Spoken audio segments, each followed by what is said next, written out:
Good morning, everyone. This is Satyam Jain, and you are listening to me at Understand UPSC.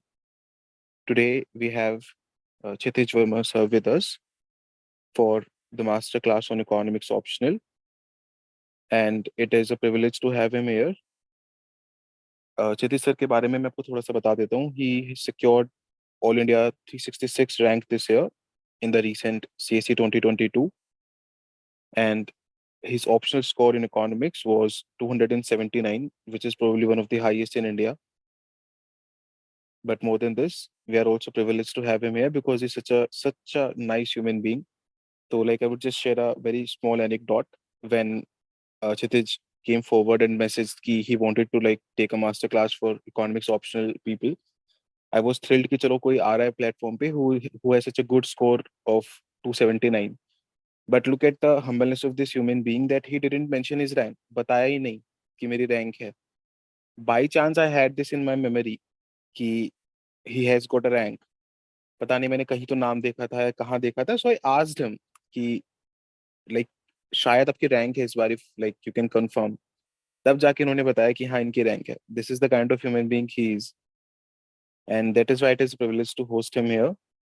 And trust me, this is going to be the best session that you have ever had on economics optional because this is coming from the best person.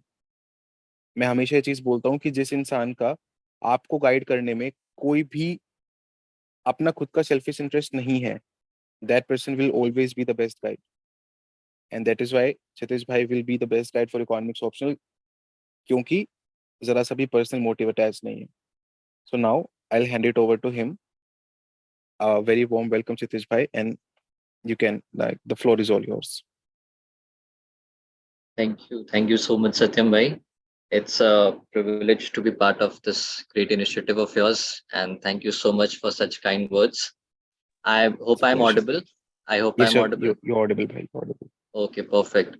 So may I first, before I start this strategy, may I please know which audience I'm catering to? Like, are you all giving mains this time, or you are still on the preparation stage, or you are still on the decisive stage with the which optional should I take? Can I have on Uh, the chat box, please, which audience I'm catering to? Mains 23, mains 23. Okay, perfect. Many are of mains 23. So you guys must have prepared your optional, right? Okay, so for there are few people from mains 24 as well, for 24 as well. Okay, perfect. So I'll just briefly address about the economics optional for people of 24 who are yet on a stage of decision, like which optional should I take, whether economics is a good optional or not. And just after 5-10 minutes, I'll switch over for mains 23 people because their time is very limited and it's very precious. I won't take much time of all yours. So yeah, I'll just move to the next slide. Talking about my credentials, I have given 3 attempts. In second attempt, I went to the main stage. In my economics optional, I got 238 marks, 134 in paper 1 and 104 in paper 1 and 132 in paper 2. That was the only reason I couldn't qualify last year mains. This year, I got 279 marks, 144 in paper 1 and 130 5 in paper 2. Okay, so I have had a quantum jump in paper 1 marks from 104 to 144. I just made some few changes in my strategy which I lacked last year, so I'll tell you about all those which you don't have to miss, for people, especially for people who are appearing this time. Briefly, I'll first tell you about the strategy. Why ain't my slide changing? Just a minute, guys.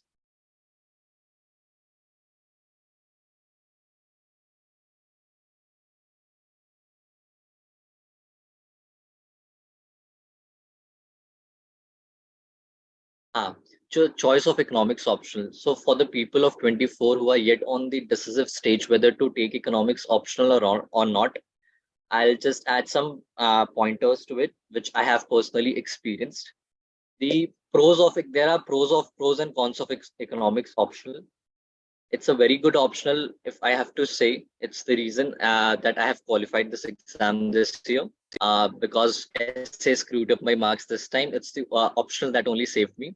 So talking about the pros of this subject, it is the fine blend of science and social science. Means that you have both objectivity and subjectivity in this paper. Like uh, having elements of social science such as theories which we have in this paper, models which we have in this paper, or mathematical questions that we often get in this paper, they are part of science. So if you do it correctly, you get maximum number of marks in this. And there are some elements of social science as well where a lot of subjectivity is there. So even if you don't know few things, you can at least write few things. So it's a fine blend of science and social science. Next is logical subject. It is a very logical subject and structured approach. If you proceed in this subject in a structured way, in a very coherent way, you can easily cover the syllabus and it will definitely yield you very good results. Third point of pros is that it has great overlap with general studies, huge overlap. GS3, it has huge overlap, especially the paper 2 aspect, which is Indian economy. You have huge overlap with economics optional. If you have studied economics optional, you can easily cover the GS3 syllabus, economic syllabus of it. You don't have to put extra efforts in it. Fourth pros is that it is performing well in recent years. We have got some good toppers from economics optional, and it is scoring good. Uh, Given the number of people who take this optional, who attempt their mains with this optional, results is performing good. So if we decide our our optional decision, if we make our optional decision on the basis of its result, so economics is doing really good. Fourth pros is that helps immensely in interview stage. People from economics background or people from economics optional background, they really have some edge in the interview stage, because even if you are not from economics optional, you get some questions of economics. You get questions from how is Indian economy performing, how is world economy performing, how is your state economy performing. So if you have that economics optional, if you have that economics background, you have that extra edge, which really helps, I feel. And third is it diversifies domain knowledge. God forbid if we are not able to clear this UPSC civil services exam, then economics, having an economics optional background, it can really help you in other exams as well, such as RBI's exam, such as SEBI's exam, such as uh, Indian Economic Service exam. So it diversifies your domain knowledge.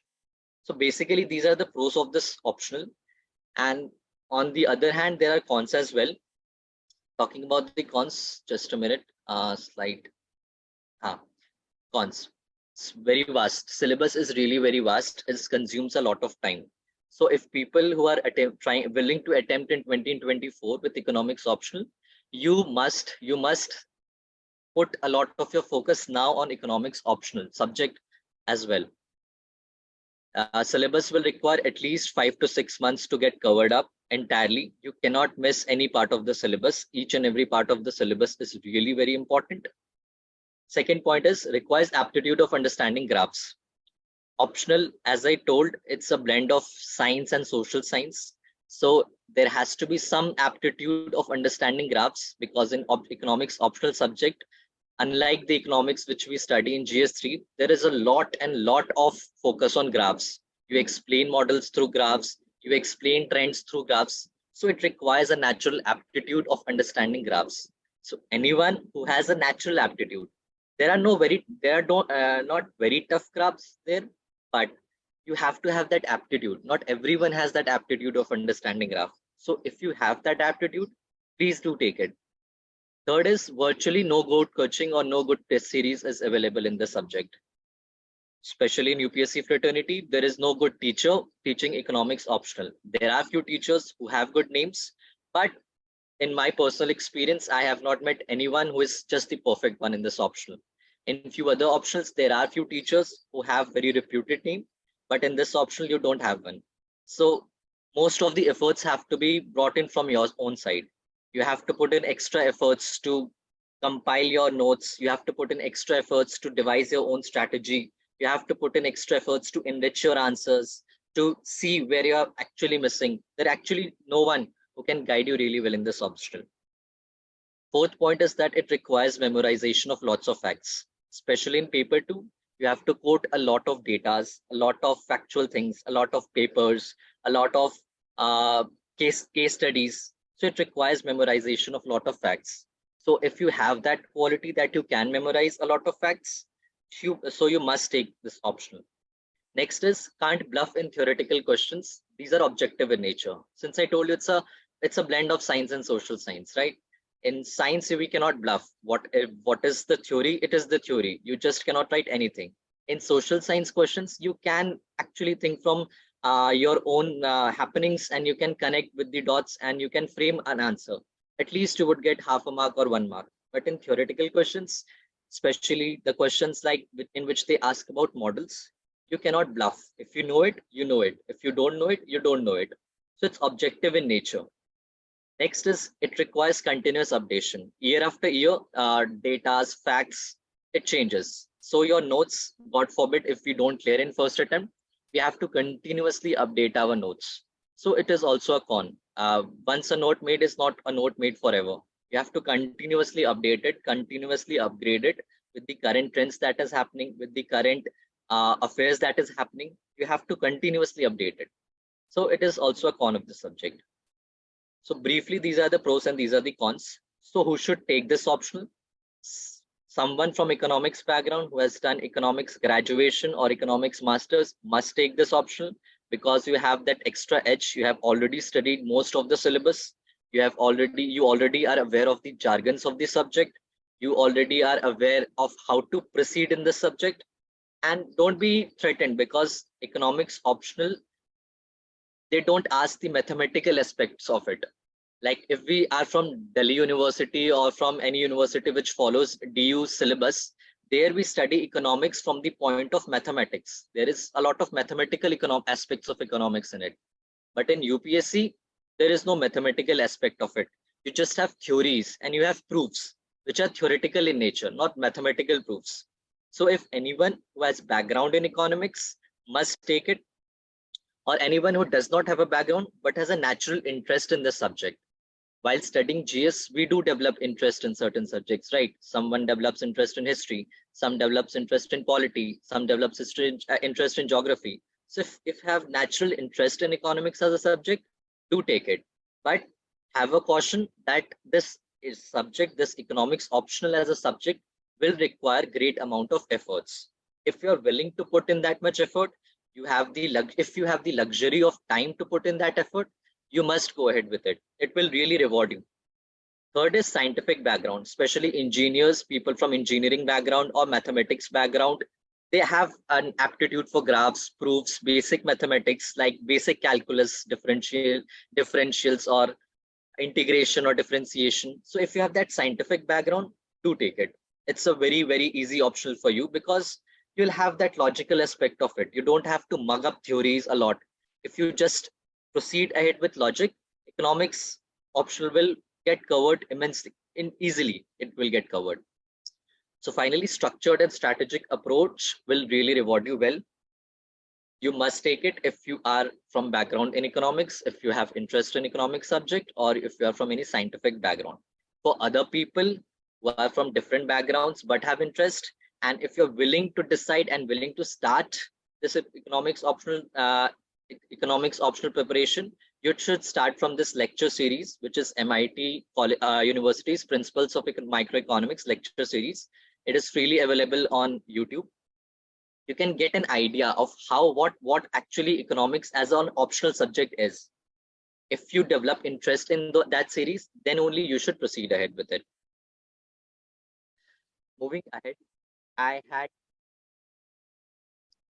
briefed out the sources for it. If anyone is interested, I'll just share the basic sources that we follow in it for people who are starting this preparation. For people who are attempting this mains 2023, I'll just connect with you in 5 minutes.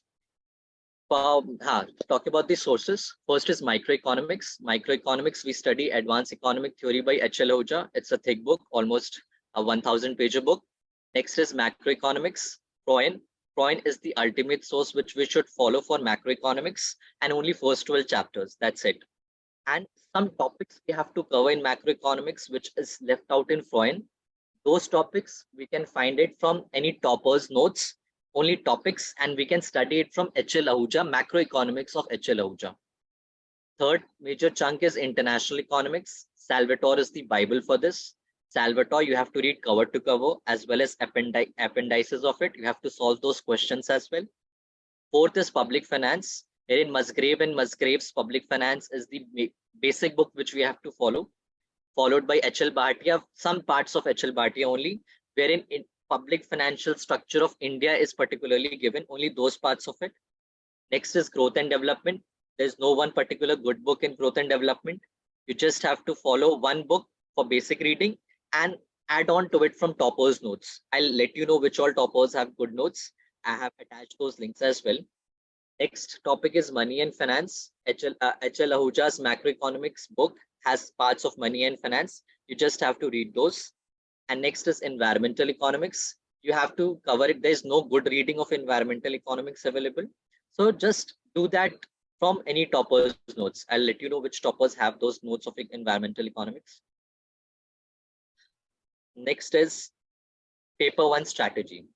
Yes, paper one strategy, if we talk about, I hope I'm not wasting time of people who are writing mains this year.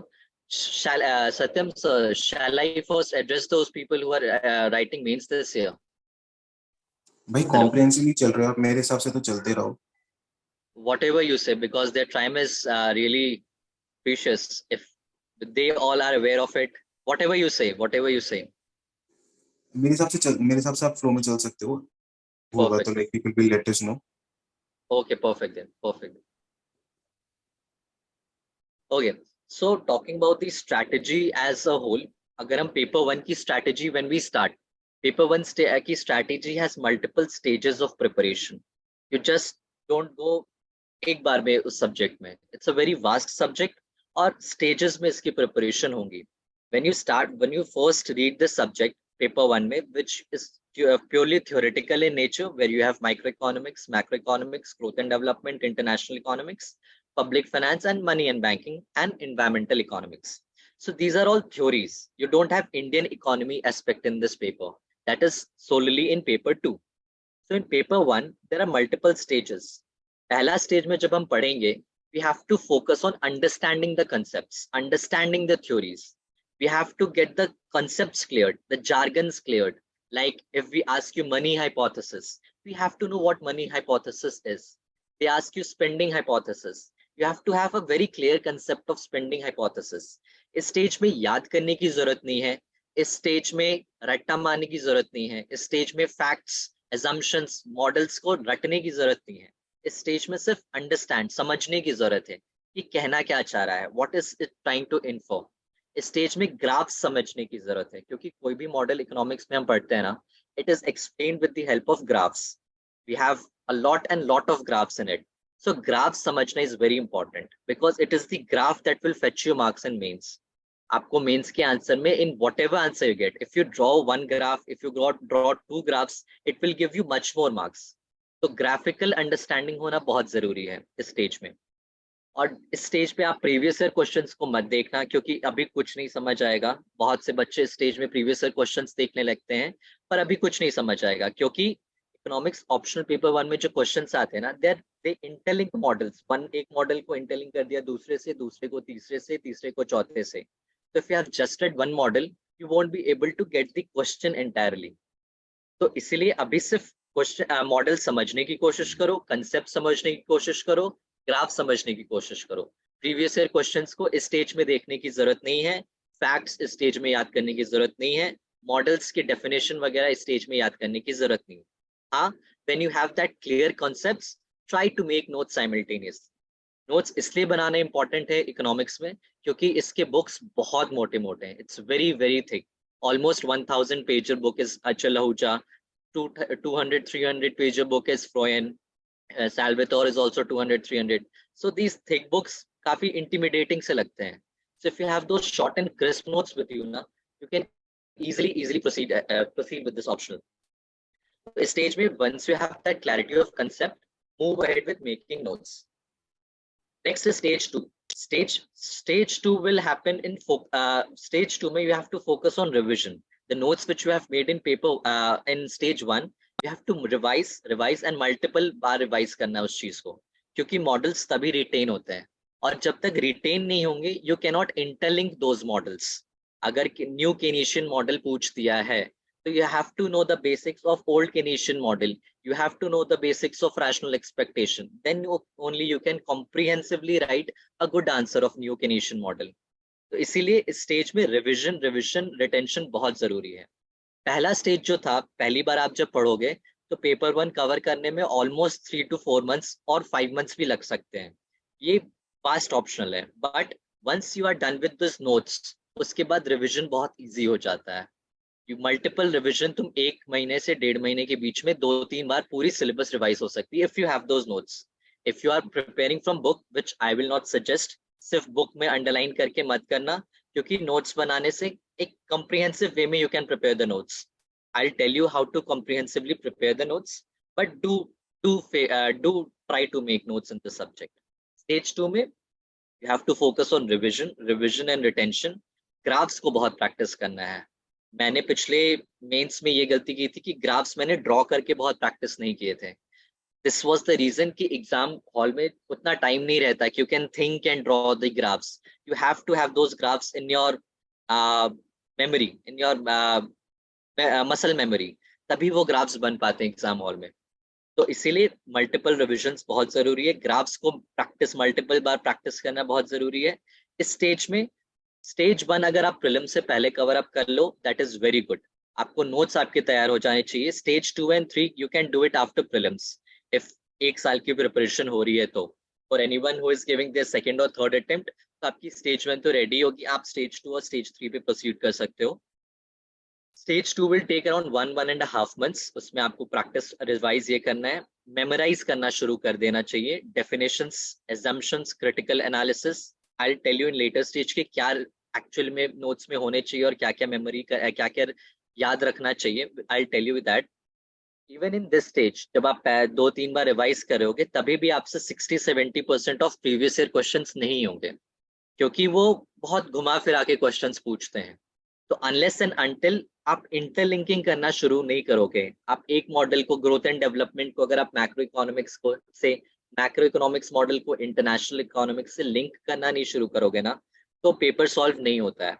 30-40% stage 2 में आते आते you will be able to solve. Stage 3 में when you have multiple बार revised the entire models, उसके आपके पास notes हैं, note से आपने याद कर लिया है, then only you will be able to interlink those. और स्टेज 3 में इंटरलिंक करना जब तुम शुरू करोगे, तब तुम देखना प्रीवियस ईयर क्वेश्चंस अच्छे से, तब तुम्हारे मैक्सिमम क्वेश्चन सॉल्व होने लगेंगे. Only when you have interlinked the theories. तो स्टेज 2 और स्टेज 3 में सिर्फ ये डिफरेंस है कि इंटरलिंकिंग होगी. स्टेज 2 में जब तक तुम याद नहीं करोगे, रिवाइज नहीं करोगे मल्टीपल बार, चीजें इंटरलिंक नहीं होती हैं. This is a fact. Even this happens in general studies as well.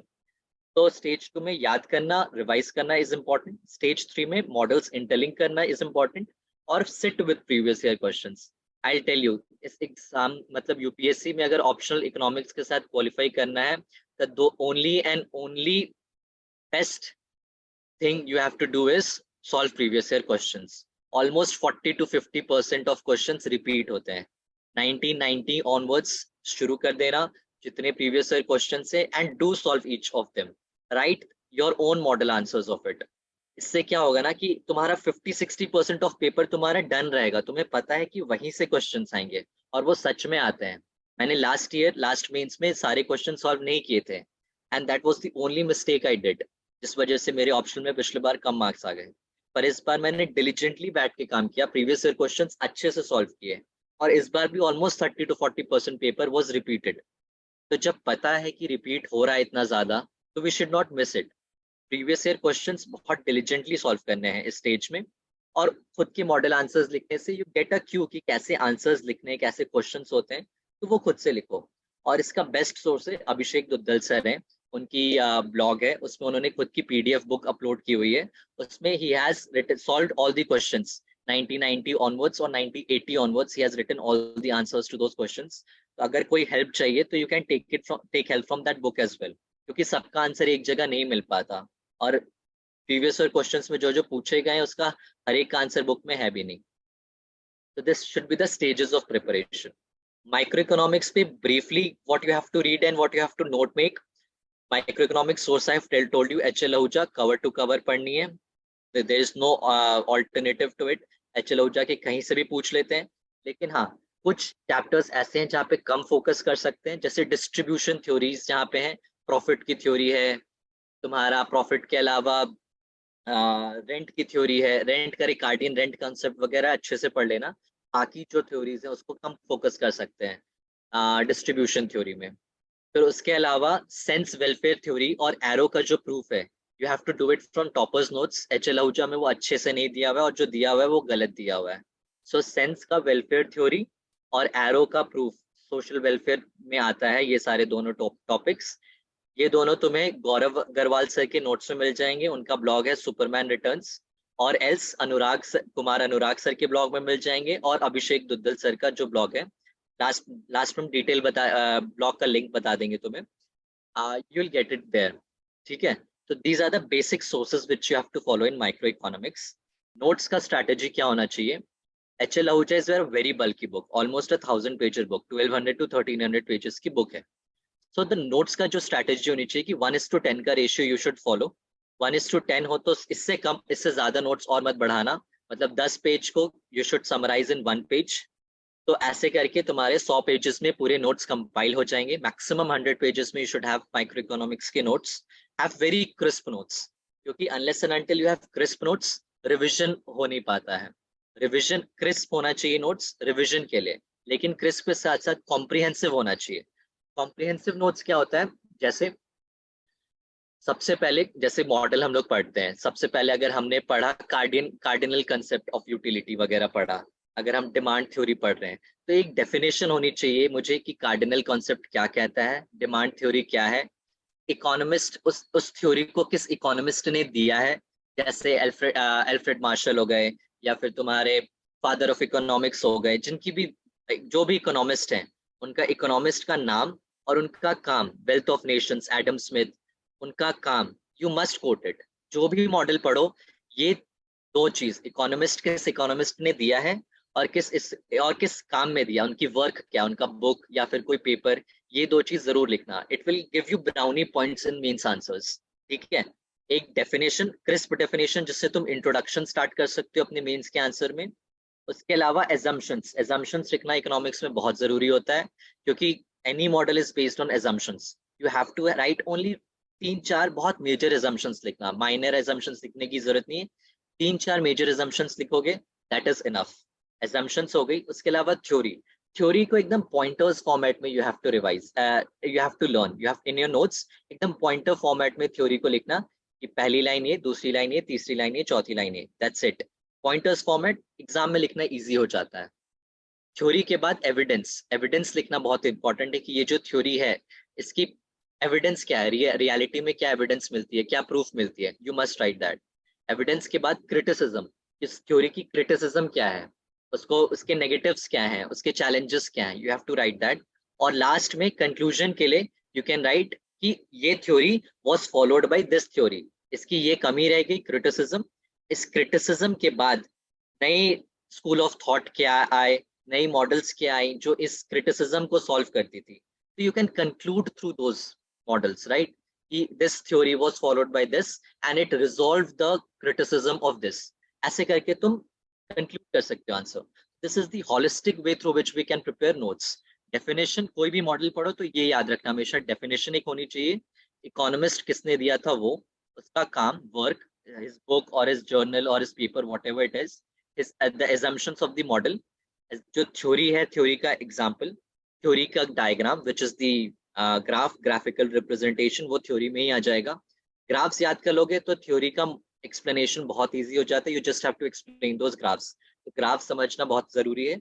Evidence, उसका 1-2 एविडेंस लिख लो कि ये इंडिया में यहाँ दिखा या वर्ल्ड ओवर कहाँ कहाँ दिखा. उसके क्रिटिसिज्म्स क्या है, हर थ्योरी की कुछ ना कुछ क्रिटिसिज्म्स है. HL आहूजा में सब चीज दिया हुआ है.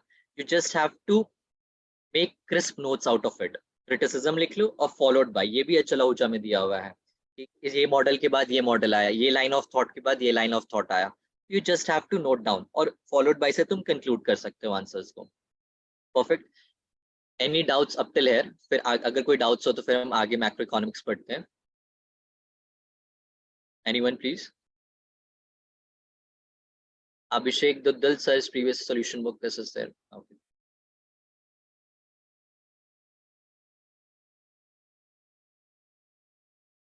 So I should move ahead. Okay. Macroeconomics Froyen अच्छे से पढ़ लेना. 12 चैप्टर्स कवर टू कवर. पहले 12 चैप्टर जो है 12 cover to cover you have to read it to solve the questions given in the back of the chapters. उससे भी question repeat होते हैं यूपीएससी में क्वेश्चंस. डिट्टो क्वेश्चंस रिपीट हुए तो you can not miss it. उसके अलावा जो कीवर्ड्स मैंने बताया था, कुछ कीवर्ड्स रह जाते हैं फ्रॉयन में. कीवर्ड्स कहाँ से पता चलेंगे कि ये इन पे भी नोट्स होने चाहिए हमारे पास. एच एल आहूजा का मैक्रो इकोनॉमिक्स का भी बुक आता है. Just go through that once. अगर उसको जाने का मन नहीं है, वो बुक काफी इंटिमिडेटिंग सा लगता है, then go to Abhishek Duddal sir's blog. उनके या कुमार अनुराग सर्स ब्लॉग, उनके नोट्स में कीवर्ड्स दिए हुए हैं. उनके नोट्स एक बार स्कैन कर लो मैक्रो इकोनॉमिक्स के, और वो देखना कि whichever thing you are missing, whichever topic you are missing, just have one page note of it. कुछ 10-15 टॉपिक्स ही लेफ्ट आउट हो जाते हैं, and just make a note out of those notes only. तो it will make your preparation really easier for macroeconomics. Macroeconomics में भी notes comprehensively banana, but crisp banana. Economist को quote करना बहुत जरूरी है. Macroeconomics में you can actually quote economist. Quote करना बहुत जरूरी है. जैसे केन्स ने क्या कहा था, जैसे in long run we are all dead. ये सारे quotes if we write in the answers, काफी enriching हो जाता है आंसर. वैसे एडम स्मिथ का कोई quote हो, तो ये सारे quotes you should prepare beforehand. तो ये सारी चीजें तुम्हें इंटरनेट सर्चेस के थ्रू मिल जाएंगी, या फिर फ्रॉयन में भी दी हुई है नीचे नीचे करके. You can write those as well. Diagrams के नीचे में दिया हुआ है, फुट नोटर में कोट्स दिए हुए रहते हैं फ्रॉयन में. तो जस्ट जब भी पढ़ो तो you just scan through the footnotes as well, कि कोई इंपॉर्टेंट कोट वगैरह अगर दिया है तो वो वी कैन राइट. और वर्क को कोट करना पेपर मैक्रो इकोनॉमिक्स में भी काफी जरूरी है, कि केन्स का कौन सा वर्क था, अनएम्प्लॉयमेंट, इंटरेस्ट एंड मनी, जो भी उसका काम था वो कोट करना.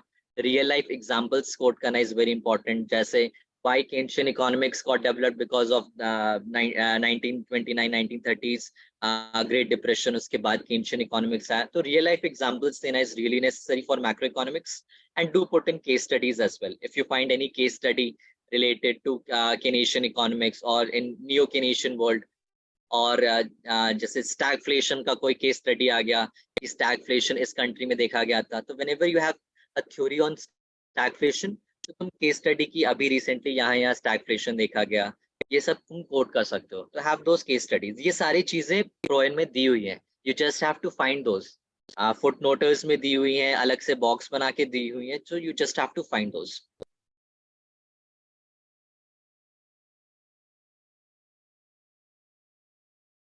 Someone asked me a question ki in case of macroeconomics, instead of reading H.L. Ahuja fully, notes of Gaurav Agarwal sir can also be used. Has he covered it extensively? What is your opinion on this?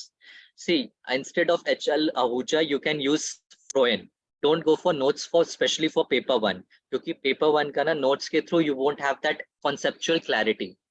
Paper 2 के लिए you can refer to topper notes बहुत आराम से, बहुत easily you can add on to your notes. पर paper 1 में if you read from someone else's note ना, वो क्लियर नहीं होगा, conceptual clarity नहीं आएगी. So if you have those conceptual clarity पहले से, then you can refer to anyone's note. But if you are trying to develop those conceptual clarity, model को अच्छे से समझना है, ग्राफ्स को अच्छे से समझना है, तो डोंट रेफर नोट्स पहले स्टेज में. पहले पढ़ लो. अगर खुद की नोट्स नहीं बनाने का मन है, then refer to those notes only when you have those clarity.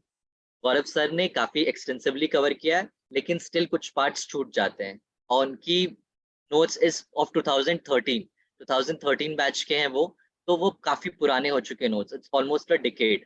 तो you just can not rely on those notes. Case studies के लिए आई टेल यू कुछ वेबसाइट्स हैं, कुछ यूट्यूब चैनल्स हैं. I tell you those in later stage. I tell you just one where to practice numericals. Numericals बहुत कम आते हैं economics optional UPSC में. So if you wish, you can follow. If you wish to practice numericals and you have the luxury of time, क्योंकि time बहुत बड़ा constraint होता है, तो तुम वेरियन की बुक फॉलो कर सकती हो न्यूमेरिकल्स के लिए. HL वेरियन की काफी सारी बुक्स है न्यूमेरिकल के लिए. या फिर कोई भी book you can refer to. Froyen में भी कुछ न्यूमेरिकल्स हैं, कुछ थ्योरीज हैं, कुछ क्वेश्चंस हैं, तो you can follow that, but don't focus a lot of time on numericals, क्योंकि न्यूमेरिकल्स बहुत कम आते हैं। Pencil is use for drawing graphs. आपके पास अगर इतना टाइम बचे मेंस में तो आप जरूर कर सकते हो पेंसिल यूज, बट टाइम बचता नहीं।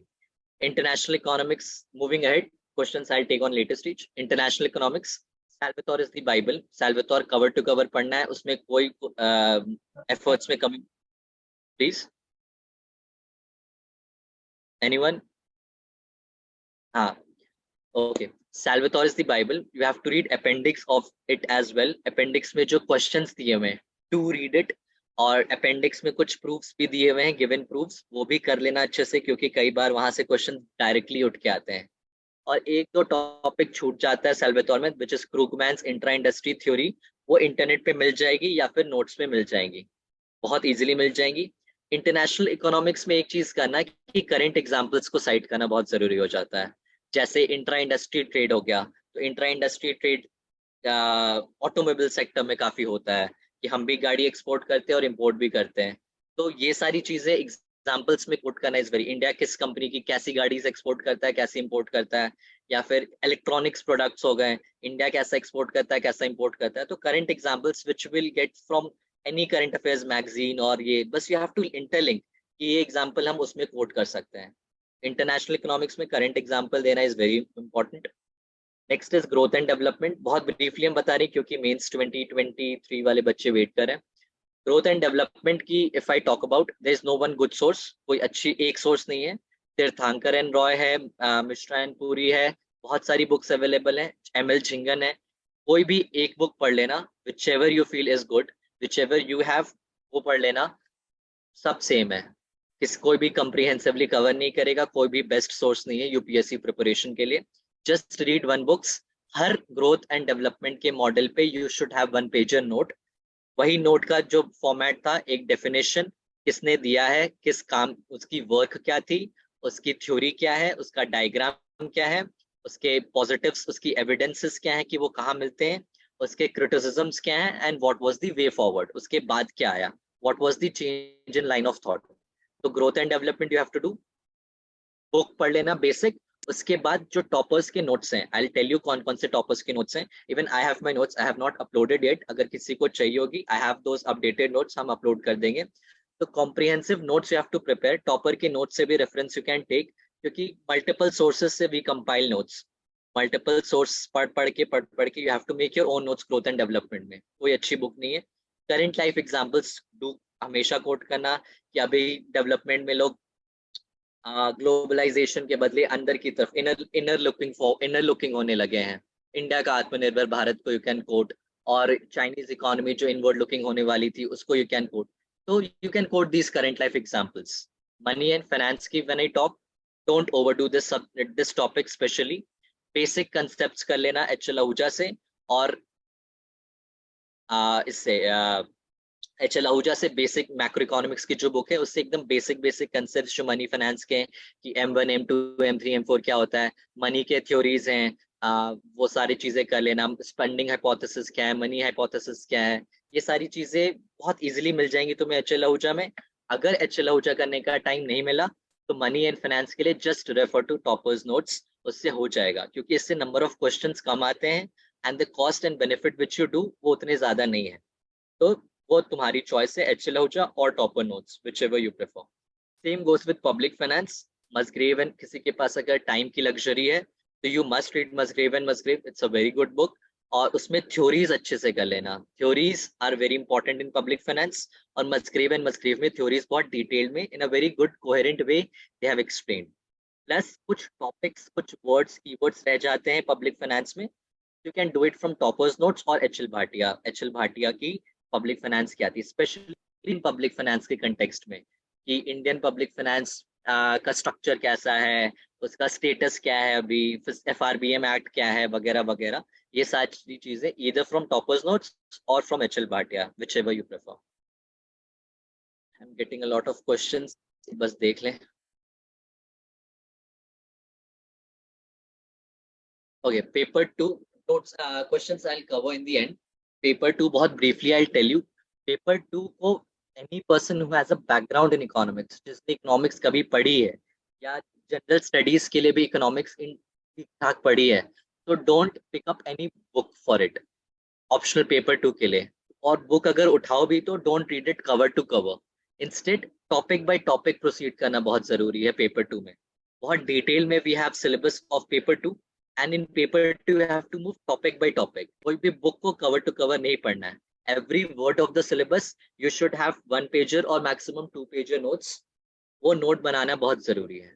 तो if you are willing to pick up any book, तो बुक अगर तुमको बेसिक रीडिंग, अगर किसी की कॉन्सेप्चुअल क्लैरिटी नहीं है इंडियन इकोनॉमी को लेके, तो then that person can read Uma Kapila और मिश्रा एंड पुरी और तीर्थंकर रॉय। इस तीनों में से कोई भी एक पढ़ लेना। कोई भी अच्छी नहीं है, कोई भी यूपीएससी पर्सपेक्टिव से उतनी अच्छे से नहीं लिखी हुई है। अगर तुम्हारी बेसिक बैकग्राउंड है इंडियन इकोनॉमी में, यू हैव ब्रीफ आइडिया कि एग्रीकल्चर में रिफॉर्म्स हुए थे, यू हैव ब्रीफ आइडिया कि ग्रीन रिवॉल्यूशन हुआ था, you have brief idea pre liberalisation में क्या क्या चीजें थी, यू हैव ब्रीफ आइडिया कि एलपीजी रिफॉर्म्स क्या थे, तो आई सजेस्ट कि कोई बुक मत पढ़ो। इंस्टेड वो एफर्ट्स तुम पेपर 1 में लगाओ, वो टाइम अपने पेपर 1 में लगाओ, that will yield you better results. Paper 2 में your primary focus should be toppers notes. अगर तुम्हारी बैकग्राउंड तुम्हारे पास है, बेसिक बैकग्राउंड है इंडियन इकोनॉमी के, तो तुम टॉपर्स नोट्स पढ़ो। Toppers notes update, toppers note should be your basic source in paper 2। Toppers notes में टॉपिक बाय टॉपिक तुम उस नोट्स को अपडेट करना शुरू करो। Try updating it with the help of internet searches, try updating it with the help of जो budget, economic survey, ये सारी चीजें चल रही हैं, इससे अपडेट करना है। Major source toppers notes. और Abhishek Duddal sir and I will also upload notes of mine, so these are updated notes क्योंकि लास्ट ईयर हम दोनों ने अटेम्प्ट दिया है। these are updated notes, you can take them as your base notes, लेकिन हाँ सिर्फ इस नोट्स को पढ़ के नहीं जाना है, you have to take it as a reference। इस रेफरेंस से you have to make your own notes, उस नोट्स से you have to make your own notes। उस नोट्स को खुद से enrich करने की कोशिश करो। how can you enrich it? you can add some quotes in paper 2। Paper 2 में बहुत सारे अच्छे अच्छे कोट्स हो सकते हैं, जैसे प्री इंडिपेंडेंस एरा का आएगा तो ड्रेन ऑफ वेल्थ है, drain of wealth you can get good number of quotes, तो कोट्स का यूज कर सकते हो कि British economic policies acted like sponge draining all economic resources from banks of Ganges to banks of Thames. ऐसे करके जो कोट्स हैं, famous quotes, pre independence economic related quotes, जैसे फादर ऑफ इंडियन इकोनॉमिक्स का भी कोट है, instead of commercialisation of agriculture there should have been capitalization of agriculture। तो ये सारे कोट्स को तुम इकट्ठा करो, उसको अपने नोट्स में ऐड ऑन करो, this will enrich your marks। तो toppers note should be the base material for paper 2, उसमें यू हैव टू अपडेट। और पेपर 2 में सबसे इंपॉर्टेंट एस्पेक्ट आ जाता है करंट अफेयर्स। करंट अफेयर्स का करने का 3 मेजर सोर्स है। First is budget. Budget you should do of last 2 years at least, मतलब इस बार जो मेंस दे रहे हैं इस बार का करना ही, और पिछले वाला भी बजट कर लेना चाहिए। You can use the keywords, you can help, you can write those as trends, trends के क्वेश्चंस आते हैं तो you can easily mention those. तो बजट अच्छे से कर लेना 2 साल के। बजट अगर स्पीच सुन लो that's the best way to do budget, if not then do it from any summary. Vision IAS का मेंस 365 जरूर से कर लेना। Anyone who is preparing mains this time और anyone who is planning to give attempt next year must do mains 365 of economics of last 2 years। जो इस बार दे रहे हैं वो इस बार का भी, और प्लीज पिछले साल का भी इकोनॉमिक्स का खास करके कर लेना ऑप्शनल के लिए, बिकॉज बहुत एक्सटेंसिवली कवर करता है पेपर 2 को इकोनॉमिक्स का मेंस 365 विजन आईएएस का, वो अच्छे से कर लेना। It should be your primary source for current affairs. बहुत टॉपिक्स कवर हो जाएंगे मेंस 365 से ही, तो just have that as primary source of current affairs. उसके अलावा इकोनॉमिक सर्वे भी पूरी पढ़ने की जरूरत नहीं है, इट्स अ मिथ कि ऑप्शनल में पूरा पढ़ना चाहिए। अगर किसी को इंटरेस्ट है, टाइम है, तो जरूर पढ़ें, it's a very good book, but since time is less, time is the only constraint, तो इकोनॉमिक सर्वे को हम समरी पढ़ सकते हैं किसी भी कोचिंग इंस्टीट्यूट का। और विभास झा सर की एनालिसिस आती है यूट्यूब पे, यूट्यूब वीडियो पे बहुत इजीली वो एनालिसिस अपलोड कर देते हैं, तो just watch that. Mains perspective से, ऑप्शनल पर्सपेक्टिव से वो समराइज करते हैं इकोनॉमिक सर्वे को चैप्टर वाइज चैप्टर, तो वो जरूर से कर लेना, मेंस में हेल्प करेगा काफी। उसके अलावा नोट मेकिंग पे बहुत फोकस करना पेपर 2 में, क्योंकि नोट मेकिंग जितना तुम्हारा नोट्स खुद का रहेगा उतना अच्छा answers you can right. Notes तुम फैक्ट्स कोट करना, फैक्ट्स बहुत ज्यादा डालना, डेटा डालना is very important in paper 2, relevant data डालना प्लस सोर्स डालना इज वेरी इंपॉर्टेंट। तो वो सारे तुम्हें टॉपर्स नोट्स से मिल जाएंगे। अपडेटेड नोट्स को फोकस करना, अभिषेक दुद्दल सर का अपडेटेड नोट्स है, ये भी हम भी डालें तो वो भी अपडेटेड होगा। तो वॉट एवर यू डू, अगर खुद से अपडेट कर रहे हो तो सोर्स जरूर डाल देना नोट्स में। और इंडियन इकोनॉमिस्ट का कोई एक टॉपिक बच जाता है पेपर 2 में, जैसे तुम्हें Indian economics such as Gadgil, VK R V Rao, इन सब का प्रिपेयर करना पड़ता है। तो इसके लिए you just have to refer to toppers notes, बस इसके अलावा कुछ मत पढ़ना, वो इजीली कवर हो जाएगा। अब ये ब्रीफ स्ट्रैटेजी थी इसकी प्रिपरेशन की। I'll take few I'll see the questions, उसके बाद फिर हम मेंस 23 जो भी दे रहे हैं उनको जो भी क्वेश्चंस है I'll address those people, but I'll just see these questions.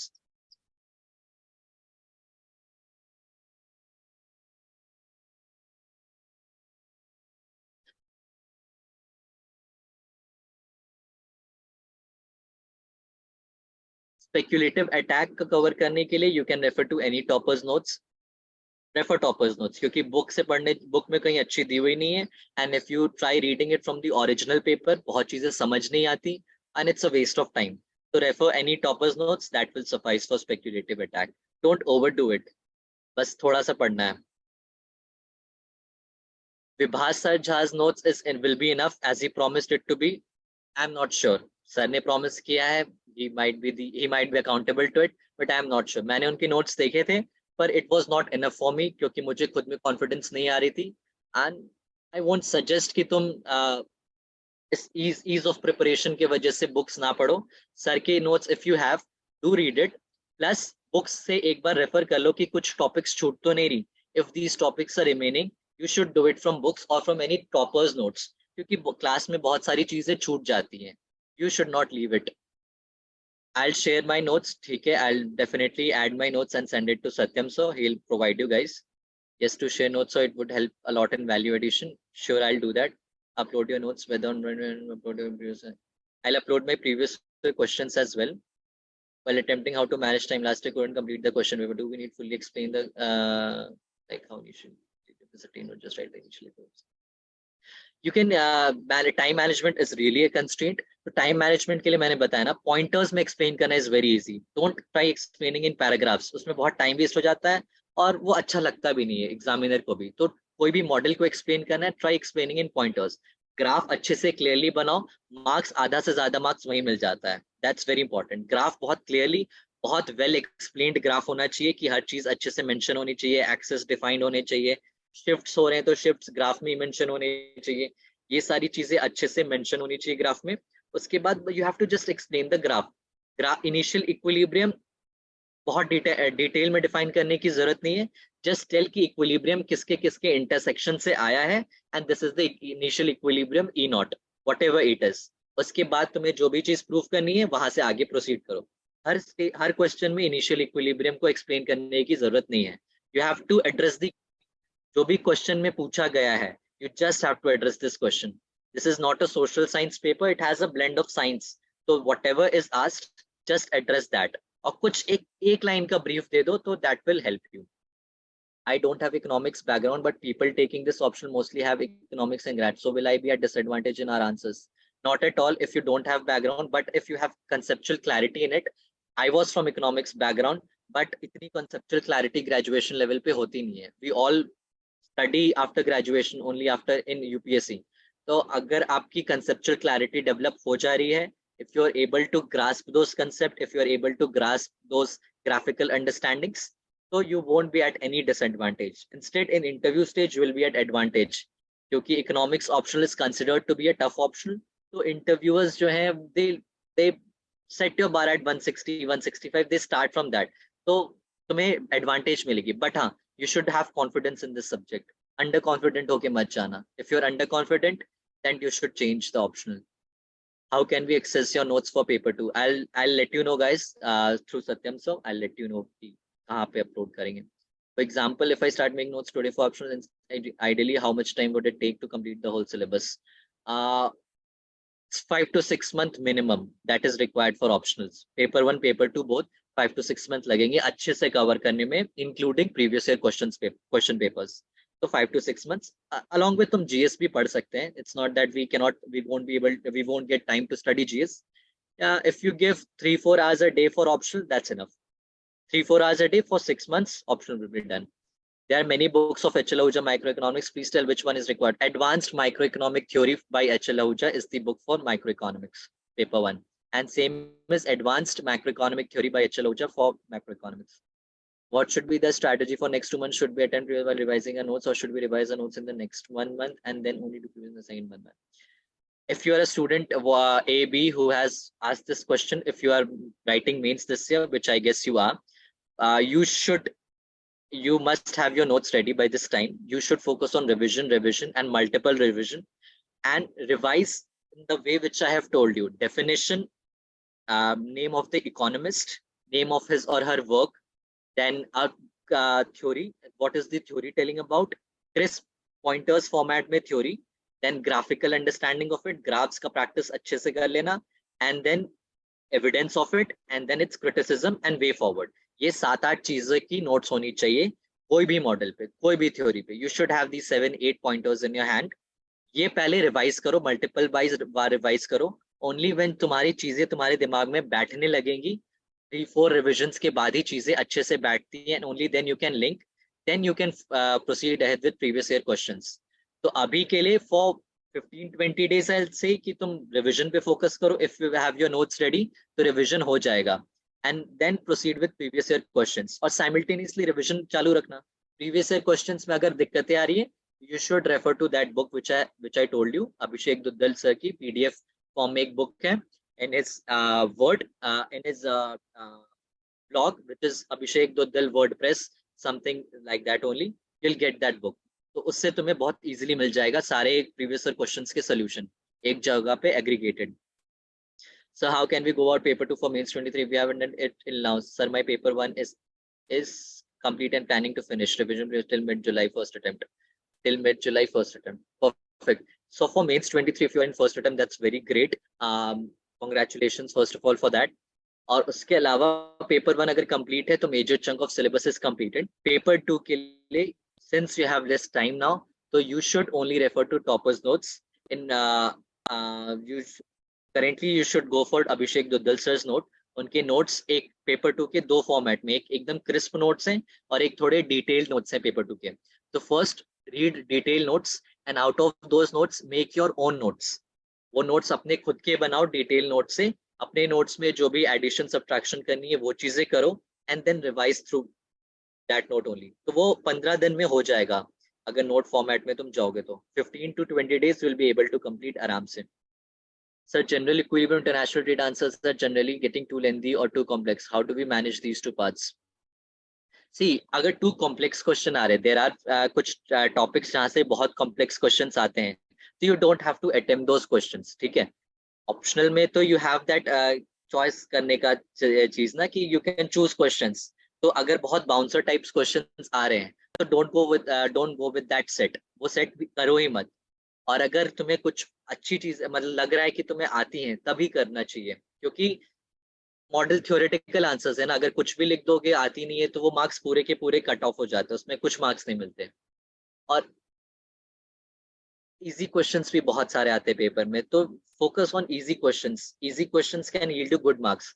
बहुत लोग टफ क्वेश्चंस करने में चले जाते हैं कि it will differentiate my answer. It won't differentiate your answer, but it will give you very less marks. तो इजी क्वेश्चंस जिसमें तुम्हारे पास अच्छी कंटेंट है, focus on those questions. General equilibrium और international transfers are generally getting too lengthy. Lengthy है तो lengthy तो वर्ड्स तो मेंशन्ड ही होते हैं. लेंथी क्या होती है? Answers.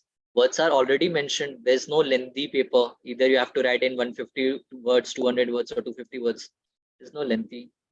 Sir, also Indian economy university answering approach and UPSC answering approach is different. How to address that?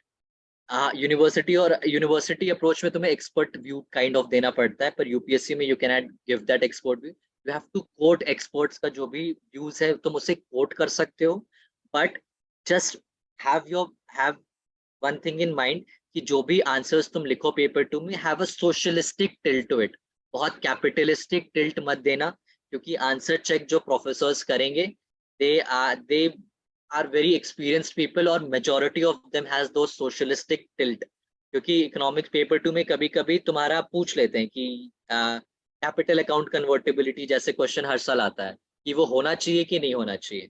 तो those answer you can not extremely से कि नहीं होना ही चाहिए, you have to have balance this, और थोड़ा सा फेवर करो सोशलिस्टिक टिल्ट की तरफ, that would be very good of an opinion. और यूपीएससी में आंसर अप्रोच करने का डिफरेंस कुछ नहीं है, you have to quote economist जो है उसको अच्छे से कोट करो, बहुत ज्यादा ओवरडू भी नहीं करना है, बहुत कम भी नहीं करना है, फैक्ट्स लिखना इज इंपॉर्टेंट, और कहानियां नहीं लिखनी है, पॉइंटर फॉर्मेट में आंसर्स लिखने हैं। यूनिवर्सिटी में वी यूजुअली राइट कहानी लिखते हैं, we write stories, but here we don't have to write stories, we have to write in pointer formats, address question whatever it is asking, not answering what we know, जो पूछ रहा है वो answer देना है।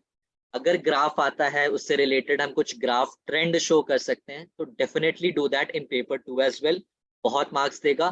Plus अगर paper 2 को कहीं से पेपर 1 में लिंक कर सकते हैं, जैसे अगर आ गया कि स्किल डेवलपमेंट पे फोकस किया जा रहा है, तो you can quote growth and development का endogenous growth model, you can write endogenous growth model human capital पे फोकस करता है, तो ब्रैकेट में जस्ट लिख दो endogenous model focuses on human capital formation, बस इतना अगर लिख दोगे तो you will have that brownie point. Paper 2 को पेपर 1 से लिंक करना है, पेपर 1 को पेपर 2 लिस्ट से लिंक करना है, that is what will fetch you extra marks in this subject. Sir should we prefer bookish language और normal language with clear concepts? Optional में you can not write normal languages, you have to use economics jargons.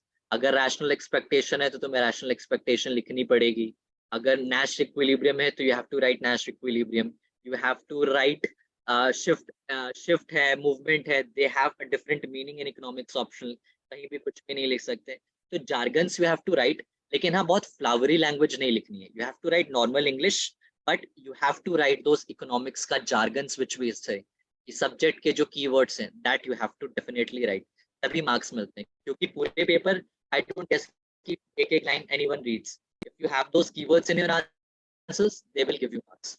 So can we use Abhijit Sinha sir's OneNote as base material to update it using current data and your notes as well? Sure, perfectly. Abhijit Sinha sir has very good detailed notes. Sir के notes को ही update करके अभिषेक Duddal sir ने notes बनाए थे, you can refer to his notes as well, whatever is your choice. Updated notes तुम्हें Abhishek Duddal sir का मिल जाएगा, उसमें तुम अपडेट करोगे, that will be more beneficial, क्योंकि अभिजीत सिन्हा सर का notes is of 2016-17, that is old enough right, तुम्हें मेहनत ज्यादा करनी पड़ेगी वहां पे। Sir, can you please draw a broad roadmap for mains 2023? And definitely, I'm addressing all your questions for 2023. एक मिनट में टारगेट फॉर मेंस 2023। रिवीजन कितना टारगेट करना चाहिए ऑप्शनल का? मिनिमम यू शुड मिनिमम 3-4-5 बार तो पढ़ ही लो ऑप्शनल यार अच्छे से, क्योंकि unless and until you have your models in your mind, theories in your mind, और एकदम पिक्चर्स की मेमोरी नहीं डेवलप होगी ना एग्जाम में, to remember everything, to think about the models, to interconnect, इतना टाइम नहीं मिलता। If anyone has experience of mains, he must be knowing कि मेंस में या तो दिमाग चलता है या हाथ चलती है, that's how the mains works. तो अगर तुम सोच सोच के लिखना पड़ रहा है तुम्हें कि ये मॉडल सोचना पड़ रहा है, तो दिस वोंट वर्क। तो इतने रिविजन्स करने हैं कि if you read the question you must have कि इसका डेफिनेशन ये होना चाहिए, ये डेफिनेशन लिख सकते हैं, इसकी ये डायग्राम हो सकती है, इसका ये पॉइंटर्स हैं, ऐसा होना चाहिए, खट खट खट खट चीजें आनी चाहिए, then and only then you will be able to finish the paper. तो रिविजन 4-5 टाइम्स तो मिनिमम कर लेना। ऑप्शनल में प्लीज ज्यादा एफर्ट्स लगाना, क्योंकि optional is the deciding factor main selection में होता है या नहीं होता है। So for paper 2 data and value addition from economic survey budget and means will be sufficient, definitely sufficient। इसके अलावा और बाकी सोर्सेस फैलाने की जरूरत नहीं है, जस्ट इतना भी अगर अच्छे से कर लेंगे that will be enough। I'll also give my notes, Abhishek Duddal sir का नोट्स को भी अपडेट कर, आप उसको भी रेफर कर लेना, बहुत हेल्प हो जाएगा, कीवर्ड्स वगैरह सब एक जगह पे मिल जाएंगे, just revise and re revise.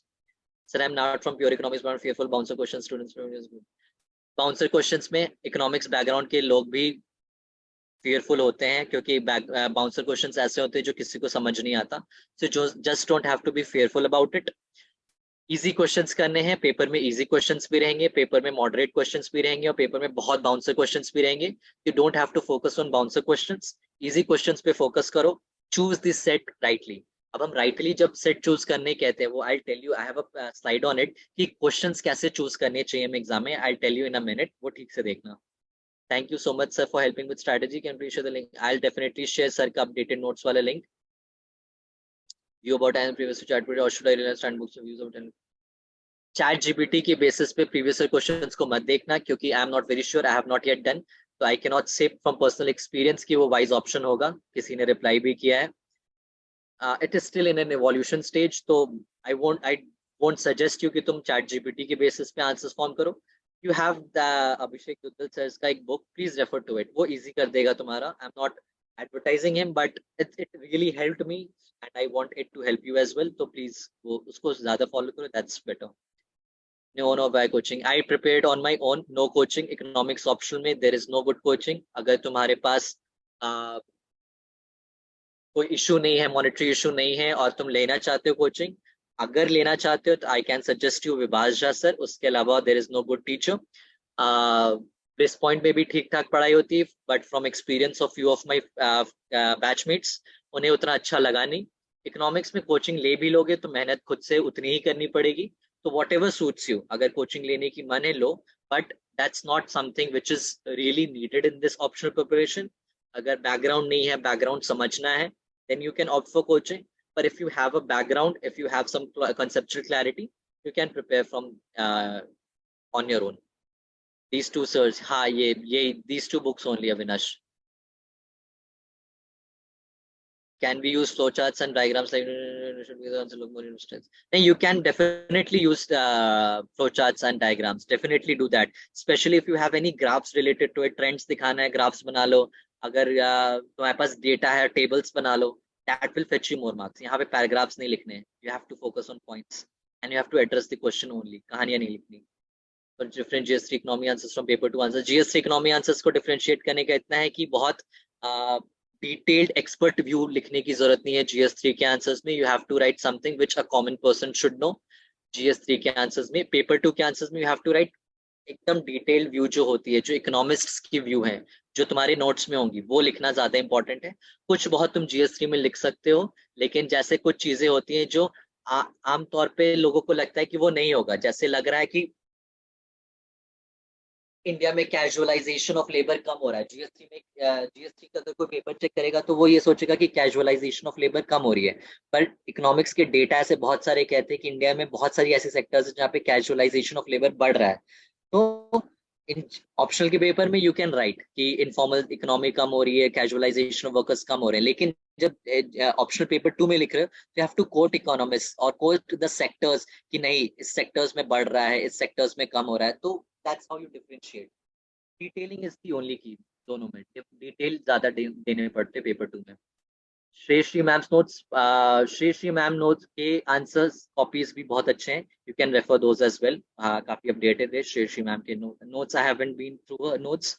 अगर नोट्स सफाइस करते हैं तो you should definitely. She has very good marks and a very good rank. तो अगर आपको वो हेल्प करें please do that. Which test series and evaluation is good? Any test series is good. Well, this point और next IS का. Next IS का personally I feel कि काफी डिले होके चेकिंग होता है. बहुत उनका लेथार्जिक व्यू है चेकिंग करने का. बहुत 10 दिन 20 दिन के बाद कॉपी आती थी. एंड दिस मेंस की जो प्रिपरेशन करना है उसके लिए काफी इरिटेटिंग सा हो जाता है. This point I don't have a lot of experience. तो विच एवर यू टेक, आपका मेजर टेस्ट सीरीज एक ज्वाइन कर ही लेना जहां भी आपको मन करे, but major focus previous year questions पे रखना. That will help you clear this optional. Answer writing, I'll tell you which type of questions to choose in paper 2 economic history. हाँ, I'll tell you which type of questions to choose. ठीक है.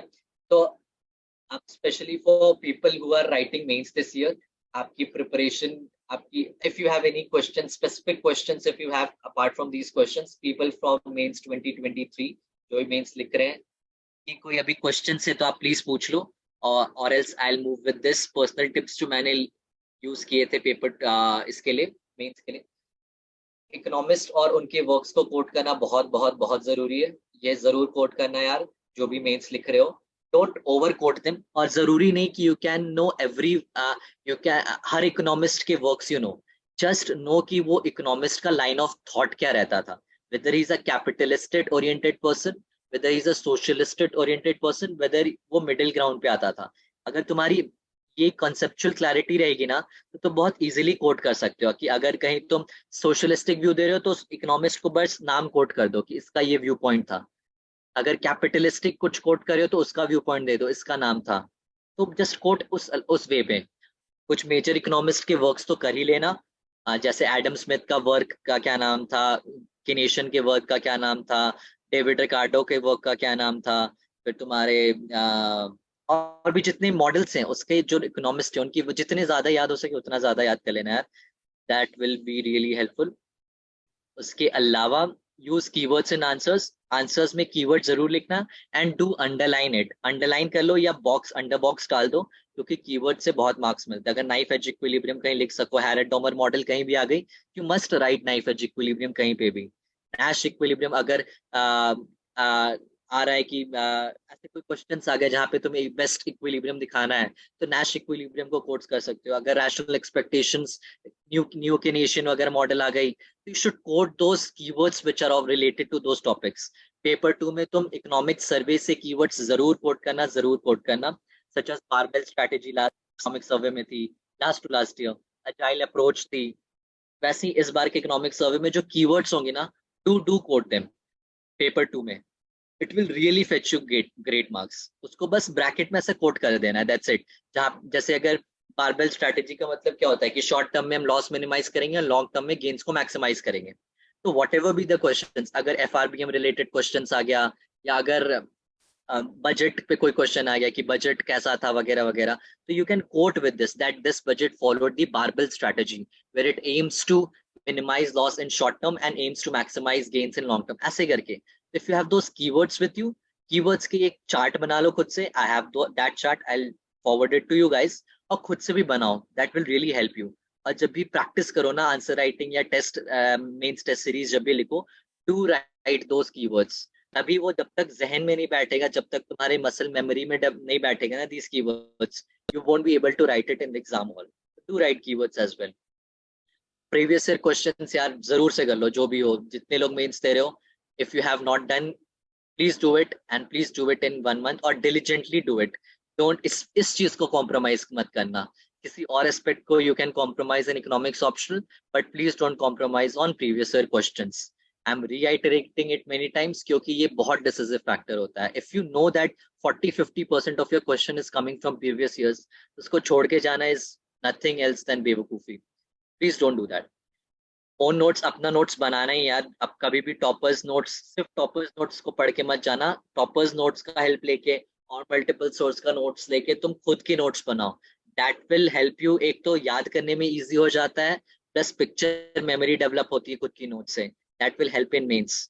Over diversify source को मत करो इस stage में, whatever people you are writing mains. EPW articles वगैरह जो है, ईपीडब्ल्यू वगैरह के जो आर्टिकल्स हैं वो सब अगर किसी ने पढ़े हैं तो ठीक है, नहीं पढ़े हैं तो कोई टेंशन नहीं, मेंस वाले पीपल के लिए कोई जरूरी नहीं ईपीडब्ल्यू आर्टिकल्स पढ़ने के। मैंने आज तक नहीं पढ़ा, योजना मैंने आज तक नहीं पढ़ा, आरबीआई बुलेटिन्स मैंने आज तक नहीं पढ़ा।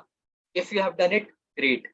If you have not done it and if you are feeling FOMO, don't please, क्योंकि ये इतने हेल्पफुल नहीं है। सारे करंट अफेयर्स मैगजीन में सारी चीजें टॉपर्स नोट पे सब कवर अप हो जाएगा, just don't ponder much about it. Facts, और फैक्ट्स को अच्छे से याद करो and do quote them, do quote them. उसको कोट करना बहुत जरूरी है, क्योंकि वो अगर कोट नहीं करोगे तो मार्क्स नहीं मिलेंगी पेपर 2 हो चाहे paper 1। If you don't quote facts, if you don't quote theories, if you don't quote economics, तो नहीं मिलेंगे, ठीक है। तो ये जरूर कोट करो। उसके अलावा वैल्यू एडिशन के लिए और क्या चीजें कर सकते हो जो मेंस दे रहे हैं स्पेशली, वो लोग वैल्यू एडिशन के लिए people are asking which type of question which type of questions, I tell you, just wait for a minute. previous value addition के लिए someone has asked, value addition के लिए डेवोस मीटिंग के debates होते हैं, वो जरूर देखो। फिर ईएनवाई का इंडिया एट 100 करके एक रिपोर्ट अभी रिसेंटली आया था, टू रीड दैट और रीड इट्स समरी। उसका बहुत पॉइंटर्स तुम्हें मिलेंगे to write of current related कोई क्वेश्चन आएगा ना मेंस में, तो वो जरूर करो। आईएमएफ का यूट्यूब चैनल है, उसको फॉलो करो, वो बहुत हेल्प करेगा मेन स्टेज और स्पेशली इंटरव्यू स्टेज में ना। ये सारे जो चैनल्स है वो बहुत हेल्प करते हैं तुम्हारी वो आर्टिकुलेशन स्किल्स को बढ़ाने के लिए, तो वो YouTube channel you can follow. बियॉन के इकोनॉमिक्स डिबेट्स देखो, इकोनॉमिक न्यूज देखो। और आयुष सांगी सर का अगर टाइम मिले, कभी ब्रेक ले रहे हैं, तो यूट्यूब पे इकोनॉमिक्स लेक्चर्स हैं, वो शायद किसी कोचिंग इंस्टीट्यूट में पढ़ाते हैं आयुष सांगी सर। उनके यूट्यूब वीडियोस भी काफी कॉम्प्रिहेंसिव होते हैं इकोनॉमिक्स वाले, you can watch those as well. बाकी वैल्यू एडिशन के लिए बहुत डाइवर्सिफाई करने की जरूरत नहीं है। तुम्हारे लाइफ में if you can study now, please do that. If you are not getting time, don't do that. Mains 365 में बहुत सारे वैल्यू एडिशन मटेरियल्स मिलेंगे, उसको अच्छे से कोट करो। इकोनॉमिक सर्वे की सबने अभी तक नोट्स बना ली होंगी, उसमें जो कीवर्ड्स आए हैं उसको कोट करो। These are value addition materials. Budget में कोई नई स्कीम आई है, बजट में कुछ नया इंट्रोड्यूस हुआ है, उसे कोट करो। These are value addition materials. बाकी सारी चीजें तो नोट्स में I provide you. You can also refer toppers Abhishek Duddal sir के नोट्स, जो आज तक का था, दे आर ऑल देयर। उसके लिए मेहनत नहीं करनी, जो अब नया आ रहा है you have to find those, तो डू दैट। और ये तो लास्ट पॉइंट है, ये स्पेशली इंटरव्यू स्टेज के लिए, कि एक इंडियन इकोनॉमिस्ट को जरूर पढ़ना। और कोई अगर अभी शुरू कर रहा है तो वो अभी से एक दो इंडियन इकोनॉमिस्ट को जरूर पढ़े, such as Abhijit Banerjee, Esther Duflo. उनके जो नए आइडियाज है such as randomise control trials, या जियांड रीजी हैं जिनका decentralised urban employment training programme है। तो ये सब नए नए वर्क्स जो चल रहे हैं, जो काफी फेमस हैं, वो जरूर पढ़ना। इंटरनेट सर्च से मिल जाता है, 2-3 इंडियन इकोनॉमिस्ट को फॉलो करो, क्योंकि इंटरव्यू स्टेज में वो पूछते हैं which Indian economist you follow, ऐसे करके। तो अगर कोई अभी से तैयारी शुरू कर रहा है तो वो एक इंडियन इकोनॉमिस्ट को जरूर पढ़े, एक इंडियन या कंटेम्प्रेरी इकोनॉमिस्ट को जरूर पढ़े। हाउ टू क्वेश्चंस वाला एक बार I address you, which questions should be attempt.